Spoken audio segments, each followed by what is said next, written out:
As some may recall, there was a flower shop facing the entrance of the first congregation that I served as a student rabbi.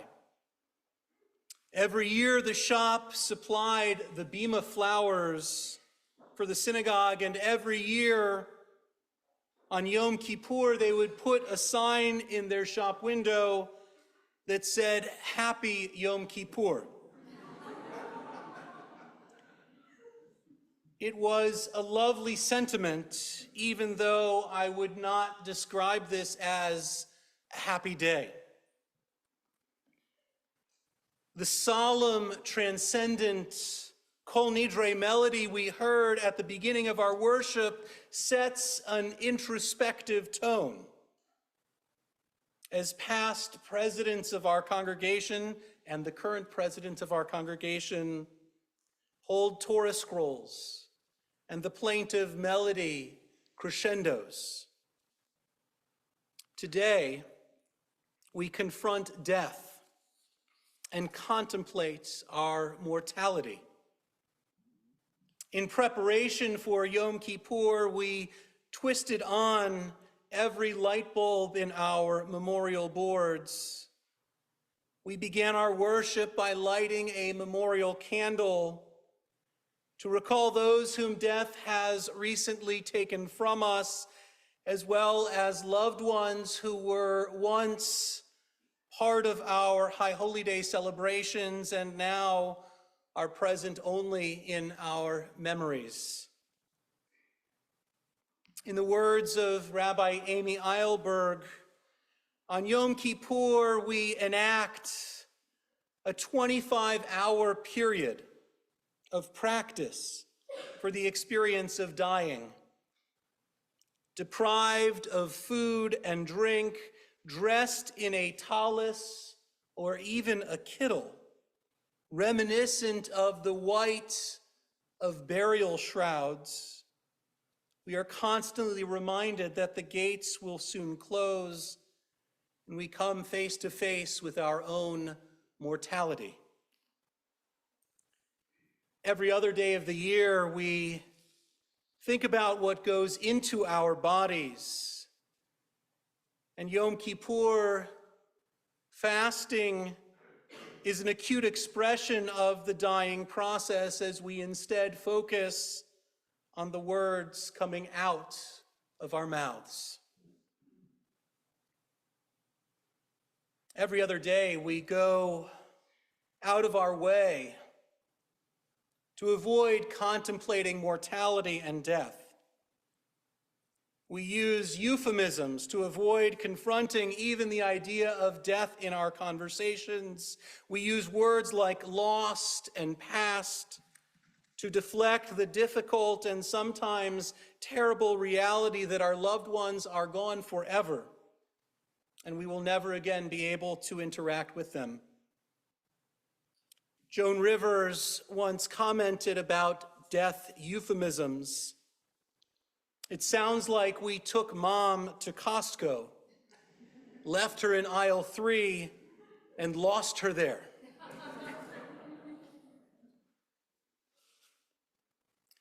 While we generally avoid thinking about death, Yom Kippur is a somber reminder that, in the words of Rabbi Janet Martyr, our lives are finite, our time is limited, and now is the moment to change our lives for the better. I am reminded of an unattributed poem in our prayer books. Today, we call it by its rightful name, a day of dread, Norav Ayom, unwelcome visitor. For we want to live in a sunny world where God is love and all endings are happy. But the drumbeat sounds and the words tumble down, and even the angels tremble with fear. For all things are judged, and all things will pass, and life ends in a heartbeat, and death knows our name. At the start of the year, In the season of truth comes the day of remembrance for all we forget and all we deny, and we fall on our knees in the depths of our hearts, for we know that the bell tolls for us. The words are old and the language was theirs, but the call is real and the message is ours. Take hold of your life while you still have the chance, for your story will end, and it might be this year in a way you don't know. Take hold of your life. Make things right while you can. And don't miss the call of the day of dread. Rabbi Milton Steinberg, who served Park Avenue Synagogue in the 1940s, wrote about his experience leaving a hospital following a major illness. People outside the hospital entrance continued their daily lives while Rabbi Steinberg basked in sunlight and fresh air with a newfound appreciation for life. More aware than ever of the fragility of his existence, Rabbi Steinberg was inspired not to squander his life and to hold the world tight, to embrace life with all our hearts and all our souls and all our might. For it is precious, ineffably precious, and we are careless, wantonly careless of it. But, Rabbi Steinberg continued, one must not hold life too precious. One must always be prepared to let it go. It was 2005 when I saw the Happy Yom Kippur sign in the flower shop window, and I was serving the small historic Jewish community of New Iberia, Louisiana, in the southeastern corner of the state. As we hear about hurricanes hitting Florida and North Carolina and our southern coasts this year, in that year, in 2005, Hurricane Katrina devastated the region in late August, and Hurricane Rita caused even more destruction the week before the High Holy Days. As I drove around New Iberia and the surrounding parishes, I saw personal belongings destroyed. I saw them piled outside of homes, and I began to appreciate how lives can change in an instant and how we must always be prepared to let go. And I also walked around the annual Gumbo Festival and saw that even in the midst of devastation, people were able to come together to celebrate life, to dance to Zydeco music, and as they say in Cajun, laissez les bon temps rouler, let the good times roll. Last summer, I sat with a youngish congregant on their porch overlooking a massive lake. It was a beautiful August day. The sun was shining brightly. After about 15 years of remission, the congregant's cancer had returned. Rather than pursuing invasive treatments, the congregant decided to let nature take its course. As we sat and chatted, the skies suddenly grew dark and the wind picked up as a summer squall formed over the lake. We entered the house as the heavens opened and the rain poured down. And inside, we continued our conversation about life and death.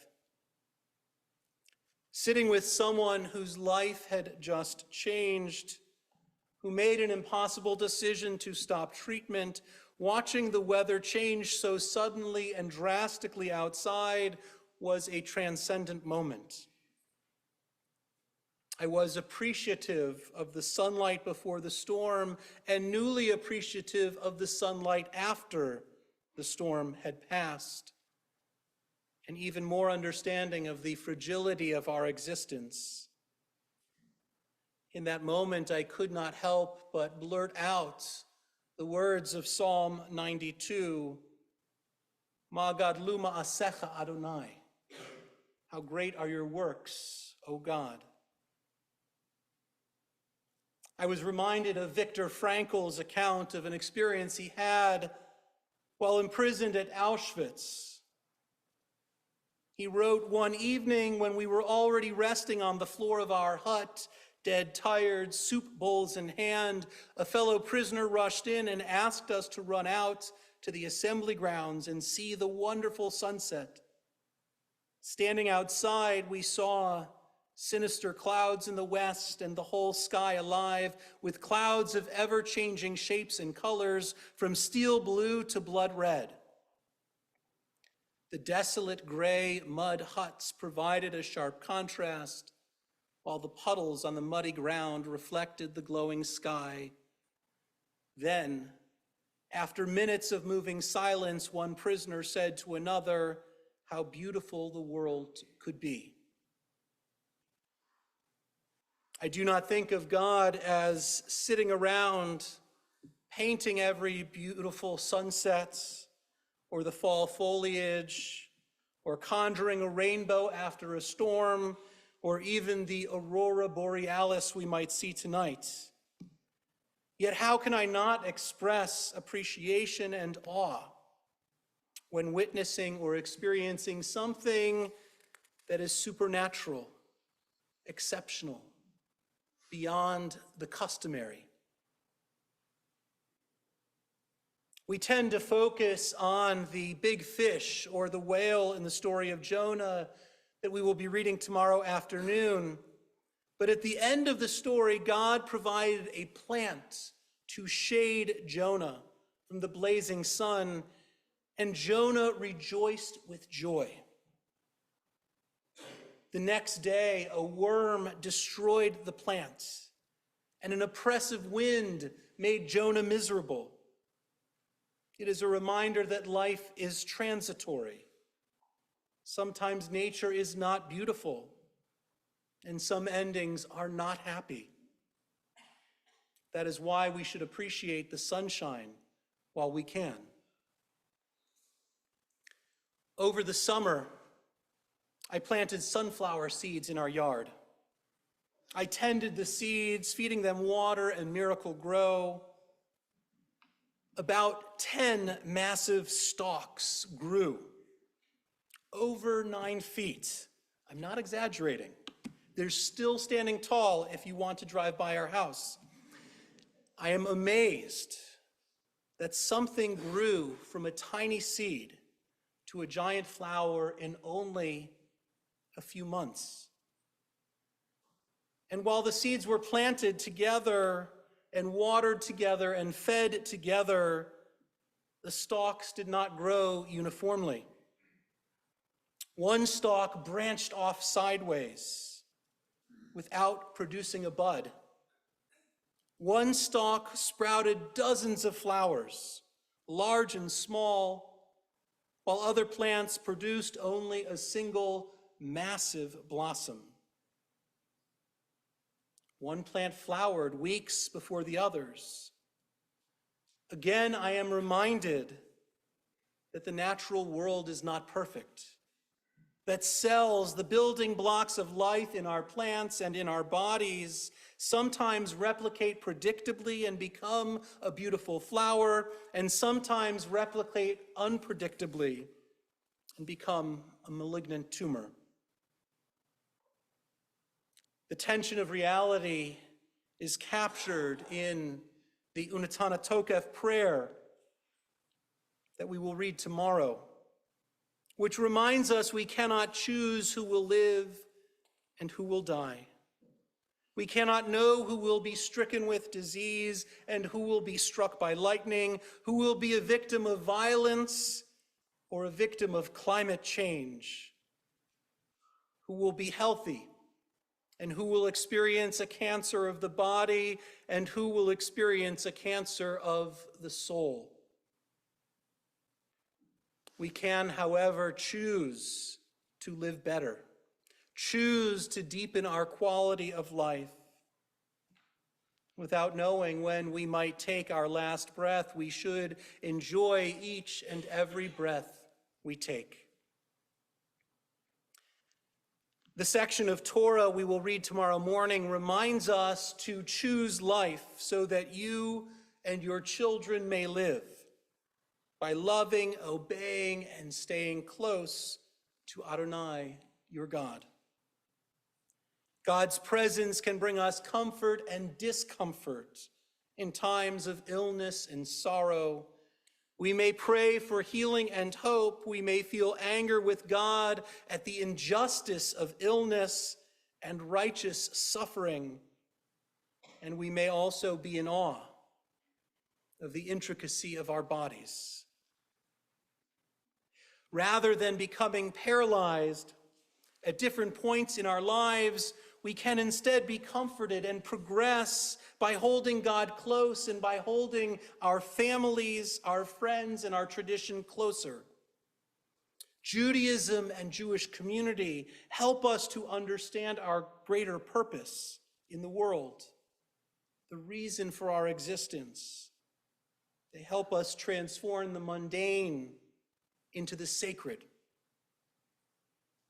I experience an ineffable feeling of awe when one of our sons runs to greet me at the end of a long day, something I never want to end.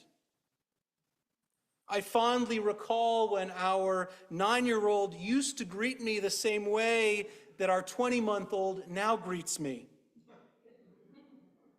And I know that while I want to hold them both tightly forever, the 9-year-old wants me to let go, especially if his friends are watching. Just this morning, driving the same route I take every day, I was struck by the sudden beauty of the changing leaves. And in those moments of awe, the words of Psalm 92 are in my heart and on my lips, an expression of awe and appreciation. Again, Ma Gadlu, Ma'asecha Adonai. How great are your works, O God. This evening, I have drawn inspiration and text from a sermon I delivered on Erev Yom Kippur in 2016, when I then focused on the words and wisdom of Rabbi Steinberg and my ailing colleague and rabbinical co-leader, Rabbi Marcus Burstein, of blessed memory, who died as that Yom Kippur was coming to a close. It was officially our first High Holy Days as Congregation Shir Shalom. When I think about the past 8 years, I am in awe of how our world and my life have changed. In 2016, Samson was an only child. A global pandemic was hard to imagine, and Hillary Clinton was leading in the polls. What has not changed, what has become more clear, is the fragility and unpredictability of our lives, a central theme of our worship today. In Rabbi Steinberg's final sermon, To Hold with Open Arms, which he wrote and delivered shortly before his death at the age of 46, he emphasized our need to appreciate life, even in the midst of suffering, to take comfort even as we contemplate our own deaths on Yom Kippur by embracing life and God with open arms. May our worship on this Yom Kippur bring us closer to God and to each other. As we encounter the fragility of our lives, may we recognize the role of God and our traditions in easing our angst. And may we be inspired to share our love and appreciation and awe as we embrace each other, our traditions, and our God with open arms. Amen.